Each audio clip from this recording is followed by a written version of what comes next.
అందరికీ నమస్తే. జై జనసేన. నోటికి ఎంత వస్తే అంత మాట్లాడేసి ఇప్పుడు సారీ చెప్తున్నారు మరికొందరు ఏమో అదే పోస్తున్నారు. కృష్ణమురళి గారు నిన్న నేను రాజకీయాల గురించి మాట్లాడాను, కేవలం నా భార్య పిల్లల గురించే చివరి శ్వాస ఉన్న వరకు ఉంటానని చెప్పి వారు మాట్లాడుతున్నారు. వారేమో ఇష్టం వచ్చినట్టు పవన్ కళ్యాణ్ గారి గురించి ప్రెస్ మీట్ పెట్టేసి భార్యల గురించి, పిల్లల గురించి, అమ్మల గురించి నోటికి ఎంత వస్తే అంత పవన్ కళ్యాణ్ గారు లేనిపోని నిందలు కూడా వేశారు పవన్ కళ్యాణ్ గారి మీద. అంటే మీ ఇష్టం వచ్చినట్టు మాట్లాడేస్తారు కదా. అరే బాబు, ఈరోజు అధికారం మాకుండొచ్చు, రేపు మీకు రావచ్చు, మళ్ళీ మాకే రావచ్చు. అది దృష్టిలో పెట్టుకొని ఎప్పుడైనా సరే మాట్లాడాలి.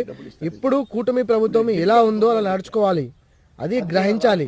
వాళ్ళు తలుచుకుంటే అందరినీ బొక్కలేసి ముక్కలు ఇడగొడతారు, కానీ వాళ్ళ పని చేస్తారు. కేవలం న్యాయపరంగా, చట్టపరంగా మాత్రమే శిక్షిస్తున్నారు ఒక్కొక్కరిని.